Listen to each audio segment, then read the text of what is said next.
Hello, and welcome once again to the Mind series. I'm Dr. Ryan Thompson. I'm the Executive Director of Mind Matters Clinic, and with me this evening is Kim Thompson, Dyslexia Remediation Specialist. And this is the second part of a two-part series regarding learning disabilities, or dyslexia. In the prior episode, we talked about the types of dyslexic learning styles and some of the descriptions of those inefficiencies or those dyslexias that people have. And this evening we'd like to go on further and talk about how to specifically identify some of those dyslexic learning styles and then things that can be done for those things.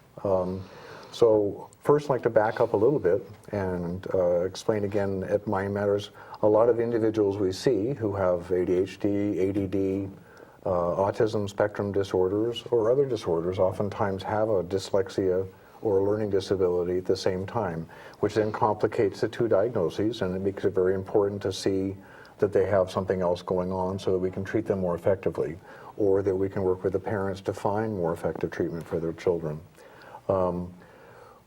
Oftentimes what happens in Mind Matters is that myself or one of the other therapists that's there will see a child for one condition, say attention deficit disorder, and then through evaluating them, recognize that there is a clue or a hint based on parent report or from talking to a teacher or some standardized testing that the child may also have a learning disability.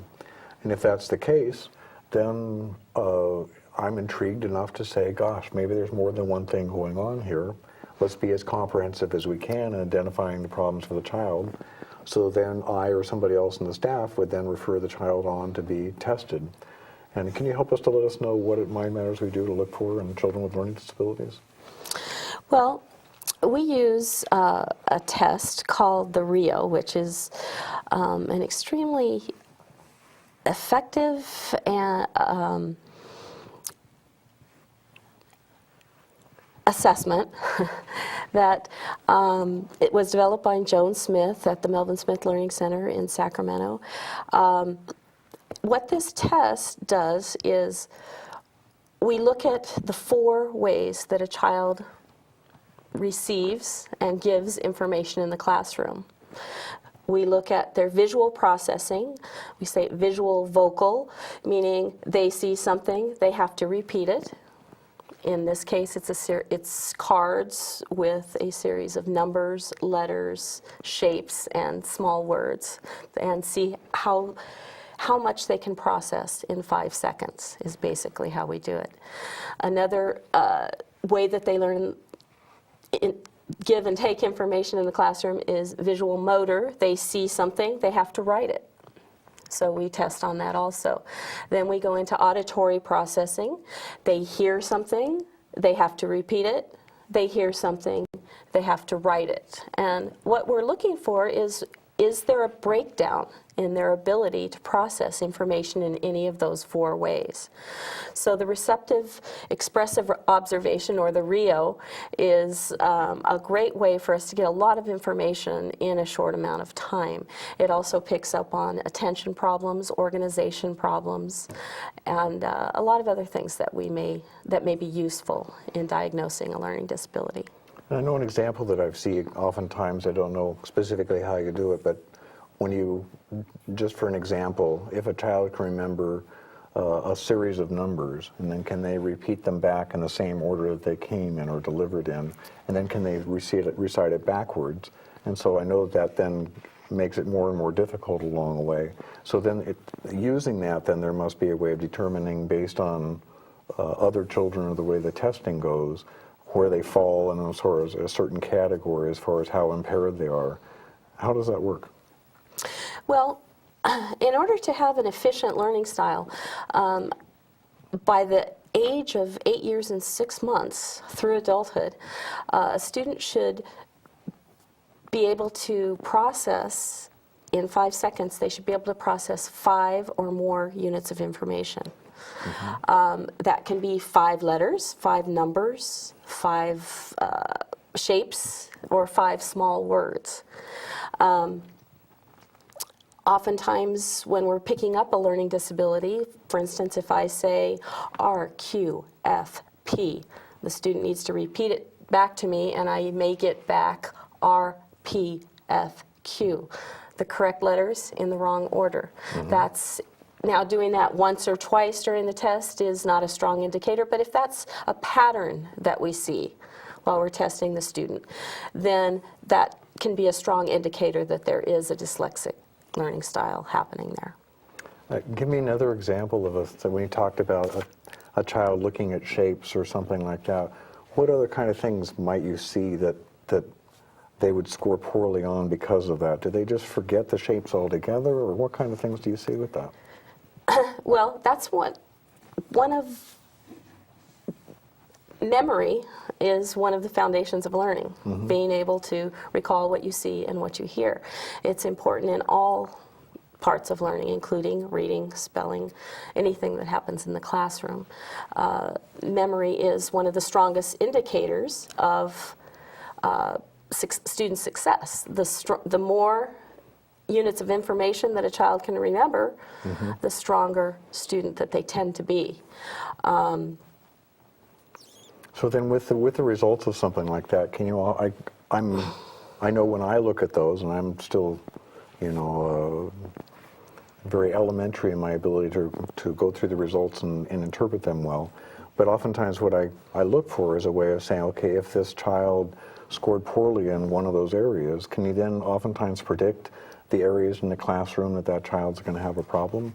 Say, as you said, memorizing the numbers, where might he have trouble within the classroom? Well, most definitely. For instance, seeing the information, if the student, oftentimes we see this, or when the child sees the information, when they process it, they process highly efficiently. They can recall up to 6 or 7 digits, or numbers, letters, whatever. And yet, during the same test, when we say those things to them, they can process 2 or 3. Well, that's one of those students that may be able to decode words, meaning they can read words, but they have poor comprehension, little expression, those types of things. Then also, I guess the same correlation might be that if they are given a written instruction, they may be able to do better with a written instruction than if they're given verbal instructions, if they have trouble with verbalization. Absolutely. A visual learner or an auditory learner are something that a lot of people are familiar with. So this kind of test would help distinguish those as far as where they have strengths and weaknesses then? Yes, strengths and weaknesses. Okay, and beyond doing that kind of testing, I know sometimes you do some other basic testing to see where children are based on their academic performance and where they are compared to other children. Can you tell us about that? Well, we also do a reading. We test reading levels and fluency, not just if they're reading at grade level, but are they comprehending? Are they reading with expression? Is there life to their reading? Because all of those things are also good indicators of student success. And I know I've stolen you from that idea sometimes now when I see children in the office and the parent will explain to me, yes, my child reads very well. And I say, that's great. But I hear these other pieces that don't necessarily all fit together. So I say, well, let's just have your child read if that's okay, and we'll pull out a book, a chapter book, and let's have a child read a paragraph for me. And even for a non-trained observer, oftentimes I can listen to it and say, gosh, that sure sounds awkward to me, the way that's being delivered. That they stumble from sentence to sentence, that they connect one long sentence, and then when they get done reading the paragraph, I ask them, okay, what did you just read? And that's where it becomes apparent that they were able to read all the words, but weren't able to put together any sort of an image of what the paragraph said. And not only is that helpful for me to say, gosh, I really do think there's a problem, but I think it's also helpful for the parent sometimes, because then the parent realizes, gosh, I'd never noticed that connection between the two. Right. There is a big difference between reading or decoding and reading fluency, because reading fluency gives meaning to the words. Decoding is just putting a bunch of words together without paying attention to punctuation, which gives meaning to words also, to the text also. And it's interesting, even as a listener, how boring it sounds to listen to a child read who's just decoding words to me. Right. It's even interesting to me that I sometimes have trouble when he gets done with a paragraph realizing what he just read, because there was no music to it. There was no picture being drawn, because it was words being blended into each other and sentences into each other, so I have trouble creating it. So if that's happening for me, just listening to a short paragraph, I try to imagine how that must feel to the child when they have to read a whole chapter book about something and then get to the end, and how painful that must be for their little brains up there. So once we've done that, and we've established that perhaps they have a learning problem, then what kind of things do we work towards helping them with at Mind Matters? Can you help us with that? Well, we have two very strong programs at Mind Matters, one being the Fast Forward program. Fast Forward is a computer-based program where the student, it's very intensive, and it's based on intensity and frequency, meaning that the student comes in 5 days a week, 90 minutes per day for 6 to 8 weeks, and works on this computer program. There is a 3-to-1 ratio. There's an instructor there who is directly instructing and monitoring the entire time, providing motivation and such. Fast Forward is scientifically proven and developed on how the brain works, and is based on brain plasticity, meaning the ability for the brain to change, to create new pathways to make learning easier. Fast Forward, And just to reiterate on that, I want to back up, because we mentioned in our last episode, and I want to mention it again, that in the past it's always been thought that children with learning disabilities had a hardwired or something that couldn't be changed, and that oftentimes the philosophy is to work around the problem they have with no real attempt at saying, can we make it easier for them to process information that way? And I know from working with you and reading about Fast Forward and some of, as you talked about, truly evidence-based results showing that it really does change the way the child's brain processes information. They've actually done brain studies where they do special scans on the brain that look before and after a program like that, and see increased activity in parts of the brain that were decreased before, they become increased by virtue of that. So what's exciting about that to me, and I know to other people on the staff of Mind Matters, is that this is something that's truly treatable oftentimes, that you can change the way the brain processes information, and so the child doesn't have to any longer push through a roadblock, doesn't have to go around the roadblock, but instead can kind of push through the roadblock and open all kinds of avenues up. And that's what's really exciting about it. It's not just a matter, for me, it's not just a matter of saying, it's here, it's what can we do about it. So I'm sorry to interrupt you too much on the Fast Forward, okay. but tell us more about how Fast Forward works out for a child. What kind of things might you see change in a child's life as a result? Well, Fast Forward is geared to make changes in memory, It will increase a child's auditory memory, their ability to recall information that they hear, and also to get it straightened out. We talk about, the student mixing up information. It actually changes the brain processing so that they can they see the information accurately or hear the information accurately. So memory, attention, it increases attention. We see that all the time with students where oftentimes I'll have a little guy or girl come in and they can't sit still on that program, and 90 minutes is a long time for them, and it's hard for 3 minutes to keep them focused. And by the end of 2-3 weeks, we're seeing them 90-minute stretches sitting there and paying attention. Now, this is not a computer game. This is not, they're not playing, they're not killing things or anything Nintendo, like right. that. Right. In fact, it is it becomes boring and routine. But the fact is that school most of the time is boring and routine, and it kind of trains the brain to pay attention to what is boring and routine. Yes, it's exciting. Fast forward can be exciting for the student at the beginning, but then it does become work. And so we built into the program are a lot of motivators. There's a point system. They're working toward points all the time. There are rewards. Like you might find in a computer game where they can score points. They can score points, but it's not for killing things. The program is adaptable. It proceeds as the student succeeds, and it's individualized for each student. It doesn't just move on. So when the changes have been made within the brain where the student can process what they weren't able to process before, then it speeds up and moves ahead. What's important with this is that, like what you're describing now is once they are able to achieve a certain change in the brain.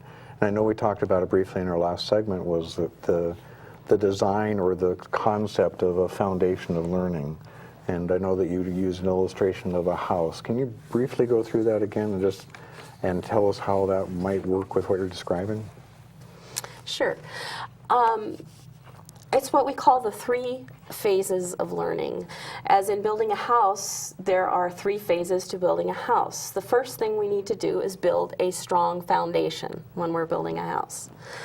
So the analogy being that the foundations of learning are memory, as we just talked about being a part of the Fast Forward program. Visual and auditory memory, those are foundational things for learning.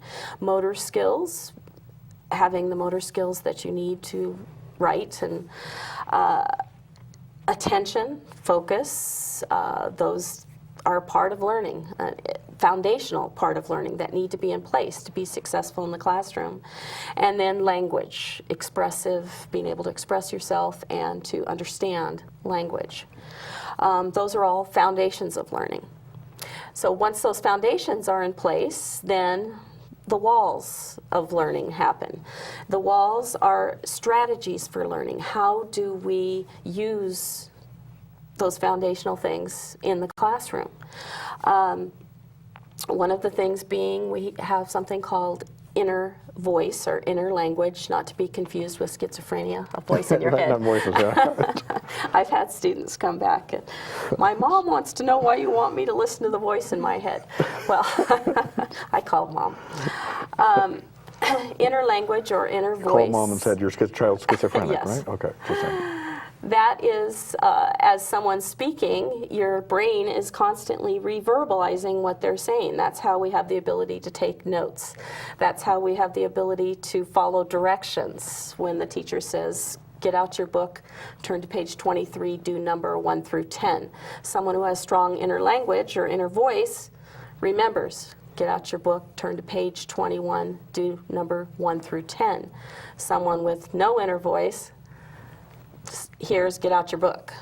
That's about it. Mm-hmm. And so, oftentimes we'll get in trouble for not listening. Then they'll look lost and they're wandering around the classroom Right. wondering what they're supposed to be doing next. Okay. Right. So developing inner language, that's part of the walls of learning. Visualization, being able to visualize what someone is saying or what you're reading. That is another part of being a strong learner. And study skills. Now, the roof of learning would be reading, writing, and arithmetic. Those are the things that happen in the classroom. Now, if you have a poor foundation and poor walls, it doesn't matter how many times you try to put the roof on, how many times you try to teach them how to read, it's going to fall apart. It's going to cave in. You'll end up with a pile of wood. It's going to cave in, or at the very best, be very, very weak. So the therapies that we use at Mind Matters, Fast Forward, and edutherapeutics that we'll be talking about in a minute, those rely on building strong foundations for learning. It's not, for instance, the Fast Forward program does not have it does have in separate reading programs, which are excellent, but what most kids start with is not a reading program, it is just working on those foundations of learning. So say they start the Fast Forward program and you see these changes based on an individualized computer program where you see these improvements as they go along. What kind of things might a teacher or an educator see in the child in that time? Well, what we most often hear reported is all of a sudden the child likes to read and they don't know why, but all of a sudden, you know, Sam's picking up books and he's reading them or reading magazines, or he enjoys it now. It's often reported that they're listening to directions, they're following directions. Attention span is increased, that they are able to tune in for longer in the classroom. With any of these therapies, something that I do need to warn against is that there is really no magic bullet. There's no instant change. Just like any major change in our lives, as within our brains, it's a process, and it takes time. And every it takes child patience. is going to be an individual, and we know that Yes, that's... and for some kids it is magic bullet. We've seen kids where it just makes the turnaround and they're... But And for it's most exciting. kids, it's a piece of the puzzle, and they become stronger, more motivated learners. Once again, they're turned on to learning and they don't hate school anymore.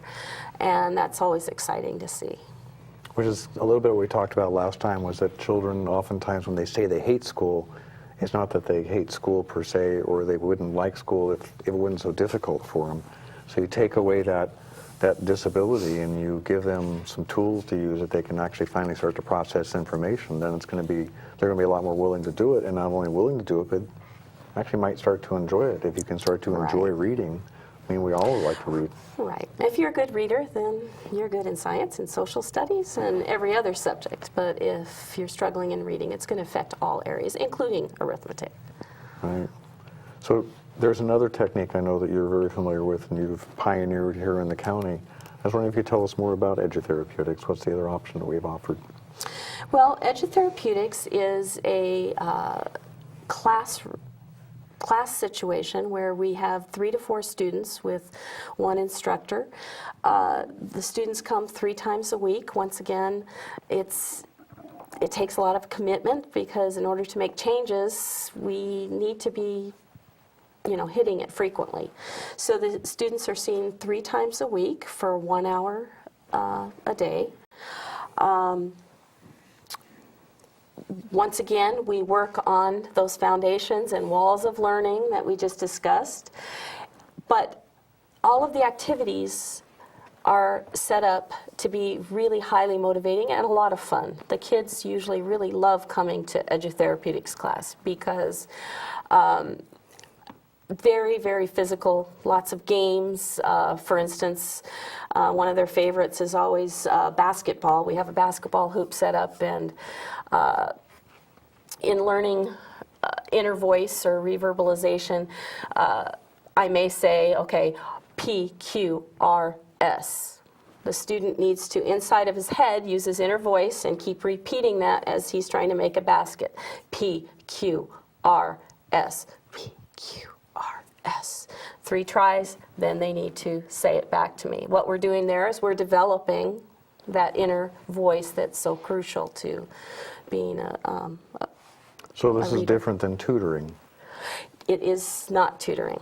It is not tutoring. One element of the program is the students are seen individually for 5 to 10 minutes for our reading fluency program at the beginning or end of the session, which that's an individual program where we try to teach that reading fluency using expression. It's modeled, and we use neurological impress reading along with a reading fluency program, and we've seen some wonderful results. So the kind of things a parent might expect to see when their child's going through edutherapeutics again, or an educator, as they develop and grow, what kind of things might they see? Well, something that's reported right away is the kids gain a very special confidence.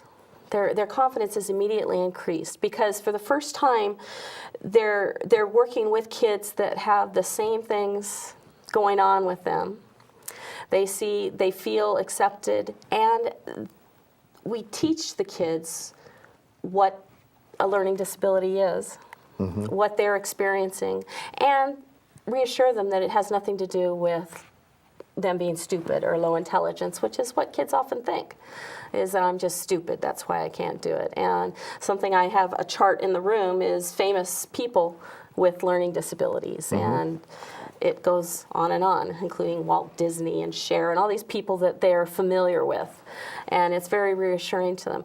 But as they gain those foundations for learning and those strategies, once again, they report, school's getting easier. I don't know why. They really don't understand why all of a sudden everything's It just is. It's becoming more enjoyable. It just is. Yeah. And the parents report the same thing. So these are the kids who are it's used really to being gratifying. stupid and lazy and those Yeah. sort of things, or And thinking all of a sudden themselves they realize, that way. I'm Right. not, Yeah. and I can do this.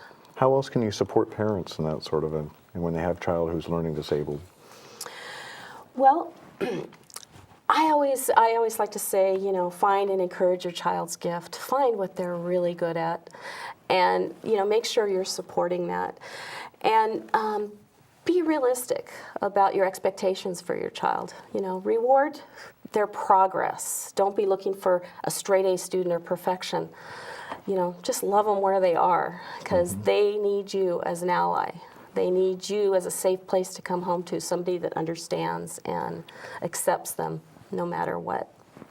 And I think, again, because these children, they've been usually kind of beat up in the system because they've been doing poorly in so many things. Misunderstood. Well, they feel beat up. And it's very important to find those kind of things, as you say, I think, to build them up and just identify what they have. Oftentimes, just being recognized as having a struggle, and that you really are trying, and that you really are smart. That mom understands, dad understands. Now the teacher understands, and that, as you gather that around, they feel supported, and then they're willing to do things that were difficult for them before, that they wouldn't have been willing to do before. So I think that's really important. I appreciate that. So if you have children who have that kind of a learning problem, or you suspect that, we'd be glad to see them. So welcome to come find Matters